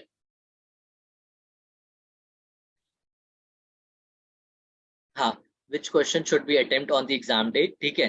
Bouncers को चूज नहीं, देखो पेपर में what we have to do, we have to do 2 compulsory set of questions, जिसमें 5 सब क्वेश्चंस होते हैं और 3 ऑप्शनल क्वेश्चंस होते हैं, ठीक है। तो सबसे पेपर 1 में सबसे पहले बताते हैं। पेपर 1 में if you have to choose a question, how do you choose it? First of all सबसे पहले देखो कि इन सब कोई भी सेट में मैक्सिमम नंबर ऑफ क्वेश्चंस किस में आ रहे हैं। अगर ऐसे 2 सेट है जिसमें सेम नंबर ऑफ क्वेश्चंस तुम्हें अच्छे से आते हैं, then go for a set जहाँ पे ऑब्जेक्टिव टाइप ऑफ क्वेश्चंस ज्यादा है, जहाँ पे प्रूफ टाइप ऑफ क्वेश्चंस ज्यादा है, जहाँ पे एक मॉडल को प्रूफ करना है। एक कोई न्यूमेरिकल क्वेश्चन अगर 1-2 है, अगर न्यूमेरिकल क्वेश्चन तुम्हें आता है तो definitely go with that question. क्योंकि अगर तुमने न्यूमेरिकल क्वेश्चन, किसी प्रूफ क्वेश्चन को अगर अच्छे से अटेम्प्ट कर लिया ना, will almost get 60-70-80% marks in that question. बाकी चीजें में शायद, बाकी अगर कोई सब्जेक्टिव क्वेश्चन है तो उसमें उतने मार्क्स नहीं मिलेंगे। तो प्रायोरिटी शुड बी कि सबसे ज्यादा सेट में किस में क्वेश्चन आते हैं। अगर 2 सेट में सेम नंबर ऑफ क्वेश्चंस मुझे आते हैं, I will go for something which have more objective answers to it. Objective answers अगर थ्योरेटिकल प्रूफ है, कोई मॉडल को प्रूफ करना है, कुछ न्यूमेरिकल टाइप ऑफ चीजें हैं and I know it, then I will go for it. अगर मुझे न्यूमेरिकल में डाउट है, अगर मुझे लगता है कि मे बी हम नहीं कर पाएंगे, देन डोंट डू इट। क्योंकि न्यूमेरिकल में if you don't do it, step marking उतनी मिलती नहीं है and you lose a lot of marks. तो अगर न्यूमेरिकल में उतनी कॉन्फिडेंस नहीं है, then do for subjective type of questions, उसमें एवरेज मार्क्स मिल जाएंगे, नो वरीज। पेपर 1 में मेजरली ये क्राइटेरिया होता है सिलेक्शन का। और बाउंसर्स क्वेश्चन से घबराना नहीं है, बाउंसर क्वेश्चंस रहेंगे, कभी कभी कंपलसरी सेट में भी रहेंगे बाउंसर क्वेश्चंस। तो whatever you know related to that, वो लिख के आना है। Never ever leave any question optional में, कोई भी क्वेश्चन छोड़ के मत आना, क्योंकि आधा 1 नंबर 2 नंबर कुछ तो मिलेगा, and half number counts in this mains process. तो जो बाउंसर क्वेश्चंस आए उससे घबराना नहीं है, आते हैं, वो सबके आते हैं और किसी को नहीं आता उसके आंसर्स। लास्ट ईयर मेंस में ऐसे बहुत क्वेश्चंस थे जो बाउंसर थे, किसी को नहीं समझ आ रहा था, but still we write whatever we know. Criteria तुम्हारी क्या होनी चाहिए? First write those answers which you know अच्छे से, जितना अच्छे से जो आंसर्स आते, जो क्वेश्चंस आते, अटेम्प्ट दोज। उसके बाद कम टू दोज जिसमें ठीक ठाक आते हैं, उसके बाद इन दी एंड अटेम्प्ट दोज जिसमें बहुत नहीं आता लेकिन कंपल्सरीली मुझे अटेम्प्ट करना है। तो वो चीजें, ये तुम्हारी क्राइटेरिया होनी चाहिए। 3 राउंड्स में मेंस पेपर हम भी सॉल्व करते थे। In first round I attempt those questions which I know 100 अच्छे से, जिसका इंट्रोडक्शन कंक्लूजन भी मेरे दिमाग में एक है, आइडिया है। सेकेंड में आई राइट दोज क्वेश्चंस जहाँ पे ठीक ठाक नॉलेज है, लिख सकते हैं कुछ ना कुछ। और एकदम लास्ट स्टेज में जहाँ पे कुछ आइडिया नहीं है लेकिन कुछ बहुत तो लिखना है, वो लिखेंगे। और ग्राफ अगर कुछ भी नहीं है तो रिलेटेड कुछ ग्राफ आ जाए वो बना दो, आधा 1 नंबर तो मिल ही जाता है पेपर 1 में। सिमिलरली फॉर पेपर 2 की इफ आई टेल यू कि एग्जाम डे में कैसी क्वेश्चन चूज करने चाहिए, सेम क्राइटेरिया उसमें भी होता है। 2 कंपलसरी क्वेश्चन आते हैं 5 सब क्वेश्चन के साथ, 3 ऑप्शनल क्वेश्चन आते हैं, उसके सब में 3-3 सब क्वेश्चन रहते हैं।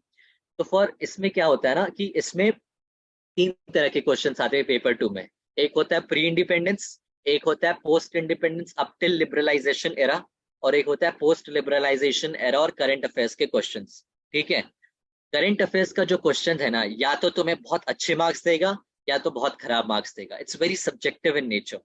ठीक है, और बाकी दो जो सेक्शंस है, प्री इंडिपेंडेंस और इंडिपेंडेंस से लिबरलाइजेशन तक का फेज का जो क्वेश्चन आता है, ये तुम्हें एवरेज मार्क्स तो दे ही देगा, because you have crisp notes about it. कोई भी नोट्स तुम बनाओगे इन दोनों एरिया का तो नोट्स अच्छे से सबके पास होगा।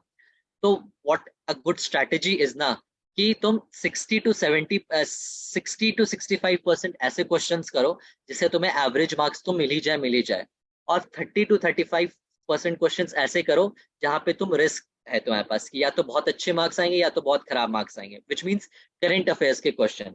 अगर कोई ऐसा करंट अफेयर्स का क्वेश्चन है जहाँ पे तुम्हारे पास बहुत इन डेप्थ नॉलेज है और बहुत अच्छे अच्छे पॉइंटर्स हैं, do attempt that, it will fetch you good marks. लेकिन अगर करंट अफेयर्स का कोई ऐसा क्वेश्चन है कि जिसमें हम ठीक ठाक लिख सकते हैं या फिर उतना अच्छा नहीं लिख सकते, it will give you average से भी कम मार्क्स। तो अगर ठीक ठाक नॉलेज है तो अटेम्प्ट वो सारे static part of the syllabus, और अगर अच्छा नॉलेज है तो you attempt the current part of the syllabus. So this is how we choose question. How to handle if we don't have any idea about it. If we don't have any idea and it's still a compulsory question, do whatever you write, whatever you know. If you know that which economist gave this idea, write about that economist, write something which that economist worked on. उसका कुछ idea होगा ना कि केनेशियन का अगर कोई काम पे क्वेश्चन आएगा तो केनेशियन की लाइन ऑफ थॉट क्या थी, write about that. केनेशियन का if you know any diagram, draw that. एक कुछ criticisms कुछ याद आ रही है, write anything, any idea. If you have no idea, write anything related to that topic. आधा एक नंबर कुछ तो मिलेगा. That's how we write compulsory question. Will this require? Yes, on Friday. Okay, sir. Thank you, sir. Which newspaper will suggest for economic content? Economic content is good. Read any newspaper which you read for general studies. वो तुम्हारा जो भी choice है. For economics, I suggest कि live mint पढ़नी चाहिए because it really helps in mains as well as in interview stage. Especially in interview stage, live mint really helps. So live mint is a very good paper. उसके अलावा you can read any business newspaper, Financial Express or Economic Times, but best is live mint. You can read that. Sir said that earlier that he didn't even 90. So said earlier that he did even 90s. So do as many as you can. So previous year questions, do it from 1990s onwards because 2013 में भी बहुत चीजें छूट जाएंगी. You have that much time. अगर खुद से नहीं हो पा रहा तो refer to that book which I told you. उससे बहुत चीजें. Please don't miss out on previous year. It's the most important element optional में marks लाने के लिए. Which type of questions to choose in paper 2? Economic history questions or contemporary ones? Is one more scoring than others? See, I told you कि current affairs में if you have really good knowledge, good hold, do attempt it. अगर बहुत अच्छा hold नहीं है तो focus on static part, क्योंकि static marks में average marks तुम्हें definitely मिल जाएंगे because you will have notes about it. So 60-65% of paper attempt the static part of the syllabus and 35 to 40% attempt the current affairs related question which you know अच्छे से, है ना, तो वो चीज attempt करो तो गुड फाइन मिक्सचर हो जाता है. Easily you can score 130 plus, वो मैनेजेबल हो जाएगा and 130 plus is a good option, good marks. What are the good sources for economist work? Economist work, there's no one particular good source. Economics discussion, there's one website. After that you can do internet searches, just internet searches. And if you're not attempting this year, do read something about Abhijit Banerjee, do read about Esther Deflo, do read about Amartya detail में पढ़ना है. You can read books of them. It really helps in interview stage, as I had read Poor Economics of Abhijit Banerjee पहले से. तो interview में it can help you. अगर तुम्हारे पास time है to read that. Value addition point I told you about कि vision का mains 365, economic survey के keywords, budget के keywords plus topper notes में you will find those. और इंटरलिंक करना पेपर 1 का पेपर 2 से, कहीं पे लग रहा है कि this can be related to any paper 1 model, वो पेपर उस मॉडल को कोट कर दो, उस इकोनॉमिस्ट को कोट कर दो. That is how you enrich.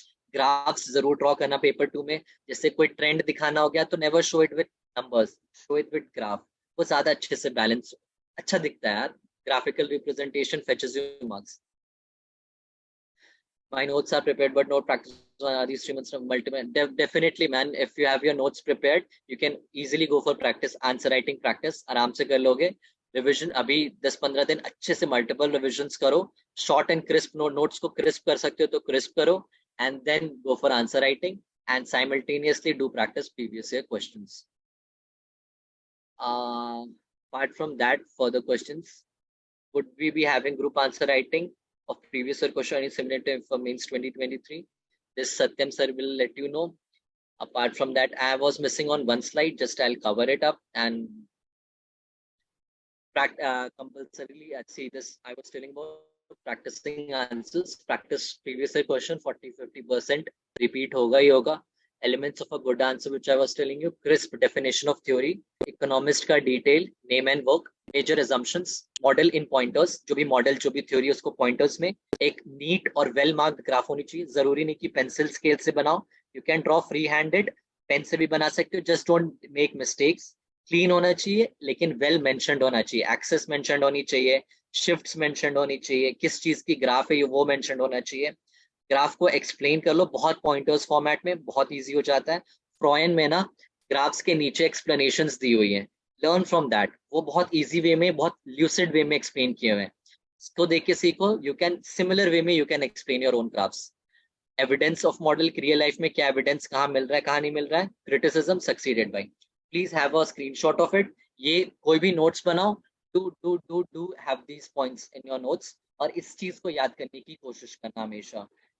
अगर याद कर लोगे 40-50% ऑफ सिलेबस का भी ये चीजें याद है ना, तो एग्जाम में इतना इजी हो जाएगा ना आंसर्स लिखना, इतना easy I can not tell you.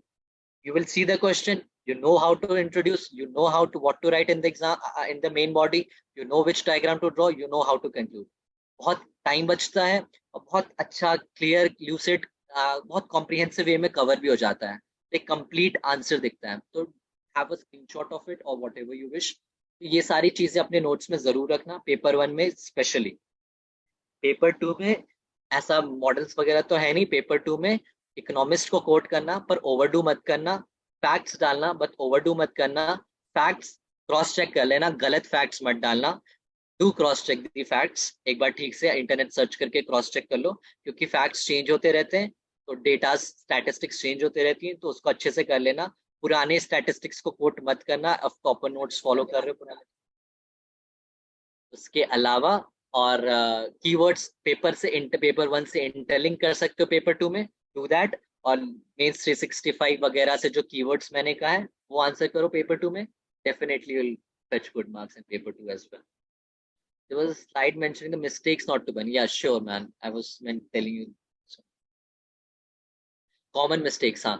Common mistakes ये है कि people with background, they become overconfident with the subject. We don't cover basic books. मेरी background economics की है, and I was overconfident last attempt में. ऐसे बहुत सारे toppers हैं who were overconfident of their subject, पर वो फिर marks ले डूबता है यार. तो don't be overconfident even if you have a background. To cover basic books. Basic books अच्छे से कर लेना. राइटिंग प्रैक्टिस जरूर कर लेना, बहुत हेल्प करता है एग्जाम में. This exam is not test और योर नॉलेज ही सिर्फ चेक नहीं करता, how you present that knowledge really matters mains में. तो राइटिंग प्रैक्टिस बहुत जरूरी है, डू दैट. मल्टीपल रिविजन्स नहीं करना is also a very big mistake, क्योंकि unless and until you do multiple revisions interlinking नहीं हो पाती. बहुत क्रिस्प शॉर्ट नोट्स बनाओ, बट मल्टीपल बार रिवाइज करो. नोट्स जरूर बनाओ यार. जीएस स्टडीज, जनरल स्टडीज के लिए नोट्स नहीं बनाए होंगे, it's okay, but for mains optional, specially for economics optional, क्योंकि बुक्स बहुत बल्कि हैं, बहुत ज्यादा इंटिमिडेटिंग लगते हैं, और एग्जाम से 1-2 दिन पहले जो मेन जीएस के बाद जो 4-5 दिन की गैप होती है, उसमें तुम बुक्स से रिवाइज नहीं कर सकते. You should have those notes with you, then only can revise multiple times. तो नोट्स जरूर बनाना, मल्टीपल रिविजन्स करना. Diagrams, definitely practice diagrams.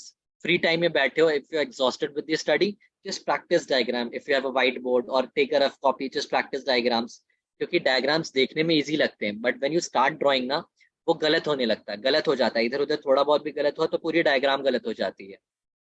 Diagram practice करो और पेन से फोकस करो, क्योंकि पेन से पेंसिल स्विच करना, फिर पेंसिल से पेन स्विच करना, इट बिकम्स टाइम का थोड़ा कंस्ट्रेंट हो जाता है. अगर किसी का गड़बड़ हो रहा है तो अगर तुम टाइम मैनेजमेंट में इंप्रूव कर सकते हो तो definitely you can draw with pencil.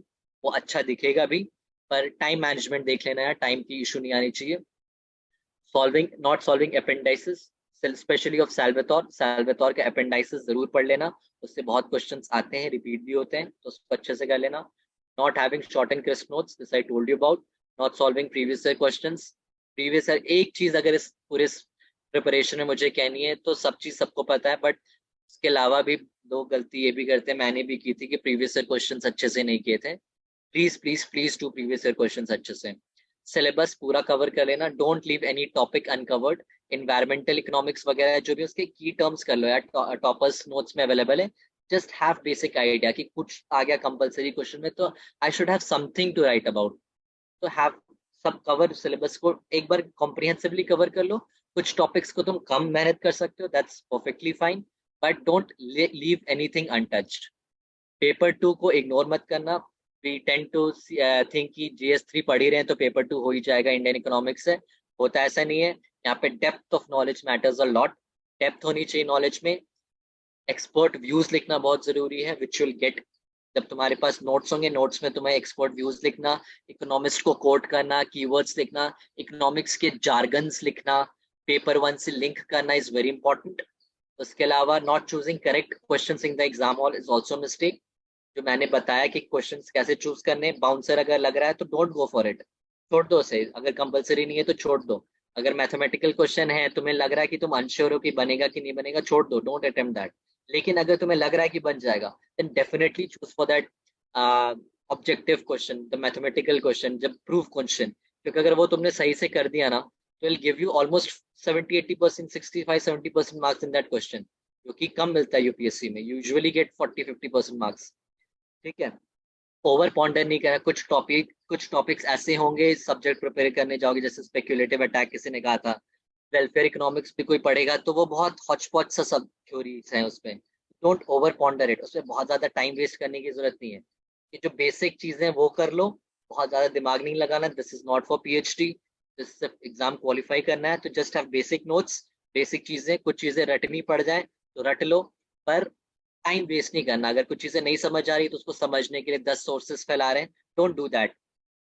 अगर समझ आ गई वेल एंड गुड, एक दो इंटरनेट सर्चेस कर लो, वीडियोस देख लो, समझ आएंगी वेल एंड गुड, नहीं I try learning it.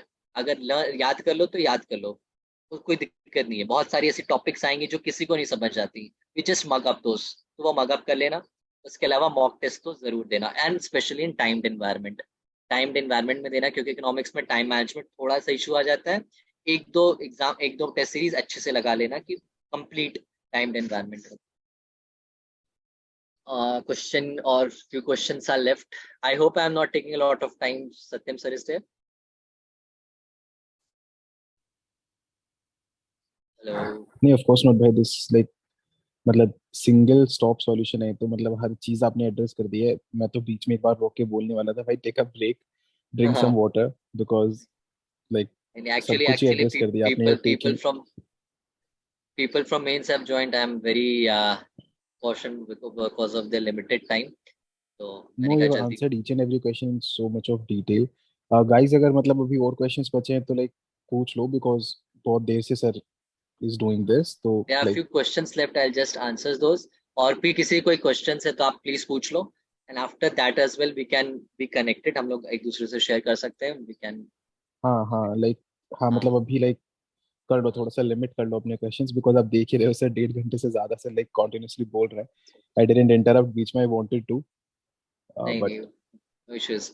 So I'll just address these questions which they have asked, है ना? श्योर श्योर भाई, We'll श्योर we'll भाई, we'll move to sure the sure conclusion aspect. Sure Okay. Sure. Mine also, Praveen, this I've answered. Would we be having group answer writing of previous? The Satyam sir will let you know about group answer writing of previous questions. If any help is required from my side and Satyam sir asks me for it, I'll definitely be willing to join it. And there was a slide mentioning the mistakes not to be done. I showed you. Can you please give some examples of what can be quoted as evidences in microeconomics, like you mentioned in the slide? Definitely, I'll give you my notes. You will find those evidences. जैसे कि अगर हम welfare economics में specially भी quote, जैसे अमर्त्य सेन वगैरह के, there are few examples which he has given. I'll give you my notes. You will have clarity of it. अभी हम समझाएंगे तो maybe you won't have that much clarity. And if I'll definitely give clarity on this once I provide you my notes. Cannot join test series, sir. This is how to practice answer writing and time management. Test series, yaar, if you cannot join, it's okay, no worries. Answer writing अगर practice करनी है, तो you can have peer group answer writing practice. अगर और economics optional के बच्चे हैं, तो peer group में you can do that. Also, अपने answers को toppers के answers के reference ले सकते हो. प्रैक्टिस प्रीवियस ईयर क्वेश्चंस को प्रैक्टिस करो और टॉपर्स के जो आंसर कॉपीज है, जैसे श्रेयश्री मैम के टॉपर्स आंसर कॉपीज अपलोडेड हैं उनके टेलीग्राम चैनल पे, तो उसको एज अपना बेंचमार्क सेट करो and try comparing your answers with that, तो उस वे में भी हेल्प होगा. और टाइम मैनेजमेंट तो आंसर राइटिंग में स्पेशली अगर टाइम मैनेजमेंट की देखनी है तो you have to give your exam in a control setting. 3 घंटे की बेसिस पे एग्जाम दो. इनिशियली कवर अप नहीं हो पाएगा बट ग्रेजुअली हो जाएगा. जैसे मैंने आंसर राइटिंग के लिए बताया कि क्या क्या चीजें एक आंसर में होनी चाहिए. इफ यू प्रिपेयर अकॉर्डिंगली तो तुम्हें सोचने में कम टाइम लगेगा, तो तुम लिख जल्दी पाओगे, और लिख जल्दी पाओगे तो टाइम मैनेजमेंट इशू आएगी नहीं. तो prepare accordingly. The elements of a good answer which I told, that is elements of a good note as well. तो नोट्स अकॉर्डिंगली बनाओ. क्रिस्प बनाओगे नोट्स तो याद करना इजी होगा और उसको एग्जाम में रेसिप्रोकेट करना इजी हो जाता है. तो नोट्स बहुत क्रिस्प बनाना. टाइम मैनेजमेंट फिर इशू नहीं आएगा. Some teachers tell to explain models in paragraphs and more pointers. Your opinion, please. I particularly preferred pointers क्योंकि paragraphs लिखने जाते हैं तो एक यार वो clumsy लगने लगता है. And I think अगर हम examiner होते तो मुझे पढ़ने का मन नहीं करता. तो अगर तुम्हें pointers में नहीं आ रहा, तुम्हें लग रहा है कि कहानियां लिखनी है, then write in paragraphs. अगर तुम्हें pointers में explanation आती है तो do write in pointers, क्योंकि pointers अच्छा क्लियर दिखता भी है और एक अच्छा इंप्रेशन भी रहता है. This point that this student has written, जो चीज पूछी गई है वही इसने लिखी है. अगर तुम्हारे पास अच्छे पॉइंटर्स हैं, मतलब अच्छी नॉलेज है उस टॉपिक पे, तो राइट इन पॉइंटर्स. अगर तुम्हें लग रहा है कि कुछ बहुत घुमा फिरा के आंसर लिखना है just to cover up the pages, then write in paragraphs. ऐसे most of the time I wrote in pointers और मुझे मार्क्स मिल गए. Sir can you share a sample of a quiz note so that we have. Definitely I will share my notes. I will connect you all with the help of Satyam sir. Will definitely share my notes. In Salvatore's initial appendices, their analysis done through general equilibrium, which are relatively more difficult. Can we skip that? I won't suggest you to skip that. General equilibrium analysis देख के काफी intimidating सा लगता है, but when you read it, वो बहुत easy है यार. अच्छे एक बार पढ़ के देखो, that's very easy. Diagram बहुत intimidating बड़ा सा है. I am remembering of it. पर एक दो बार तुम diagram भी practice कर लोगे ना, तो वो हो जाता है, बैठ जाता है. I won't tell you to leave it क्योंकि कहीं पूछ दिया तो फिर you never know what UPSC asks. It can ask you anything. So you just don't leave it. हो जाएगा. एक दो बार पढ़ो. It's very easy, not very tough. Thank you so much, sir. I request to please share notes definitely for some topics to GND, which source to follow for the most concise points. If you have brief idea about these growth models and you're searching for only concise points, then do refer to any toppers notes. Abhishek Duddal sir's notes is good enough. Even Kumar Anurag sir's notes is good enough. सबके notes एक दूसरे के notes से interlink करके बने. You can follow any toppers notes. वहाँ पे तुम्हें हर model के crisp points, concise points मिल जाएंगे. If you have the conceptual clarity. अगर conceptual clarity ही नहीं है, then do read any book which I suggested. तो उससे हो जाएगा. Can you make the group for economics answer writing? Sir can. Cannot join test series. Then how to write answer writing, time management. This I have answered. Mains 22, mains 20. Paper 2 prep done once, started with paper 1 last week. Started with paper 1 last week. Possible, sir? Oh my God. You have, yes, please, if you can answer, you have just started with the paper 1 or you have notes of it. Avinash, if you are here. I guess not. If not, you have really less time to prepare paper 1 if you are starting from scratch, because it's humongous, syllabus is humongous. I won't demoralize you. So what you can do is don't pick up books at this stage now. You have to follow any toppers notes only. Follow toppers notes. जितना समझ आ रहा है समझो, जो रट सकते हो वो रटो, because 2 महीने में नहीं हो पाएगा यार. अगर सिर्फ ऑप्शनल करने जाओगे तो GS में you'll screw up. Best alternative is follow any toppers notes का paper 1 का notes he's follow saying करो. that he has the notes already. If he has the notes, then no issues. Then you can always revise.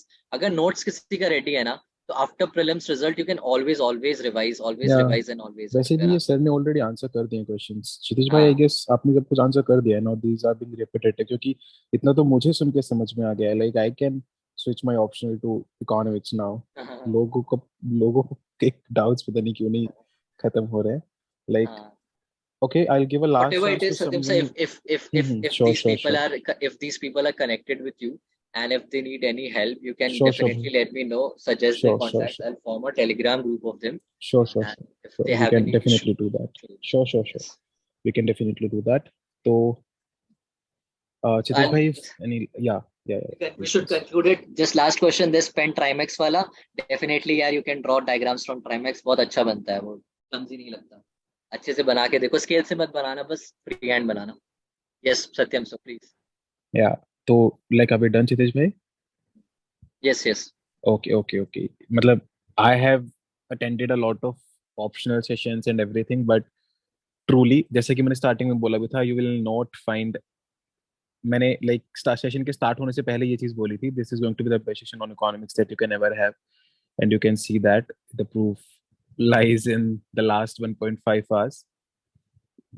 खैर, like, अभी मुझे ऐसे लग रहा है कि कितना टाइम और एफर्ट्स मैंने ले लिए छितेश भाई के. Thank you so much, bhai. Like, it was truly an honor to have you here. Thank you so much, sir. Thank you so much. It's been an honor to No, be associated with you all. the pleasure is all mine, and the pleasure is all of the people who are listening to you, because ऐसी guidance, नहीं, this is like not available. और आप agree करेंगे इस बात से, like, was it available to you? It was not available to you, and now it is available to them. True, definitely true. There's lot of misguidance, lot of ambiguities in optional, particularly for UPSC. And Exactly. your initiative is really great for helping these students, especially for optional subjects. No, It's but it really is just because of people like you coming on board, and I don't think there are many people like you. Thank Okay. you so much, sir. Thank you And so much. it was a pleasure, भाई. And जो भी sir के like ऐसे notes हैं या कुछ भी है, we'll connect and we'll share it with you Sure. guys. Just stay connected, and Sure. please follow each and every word that this person has told you. I can personally vouch for it. That each and every word that this person has told you will immensely help you, whether it be this mains or the next mains. You'll find it of utmost utility. With this, we'll conclude the session, and I'll ask Sitish Bhai to please give rest and a well-deserved break to his throat.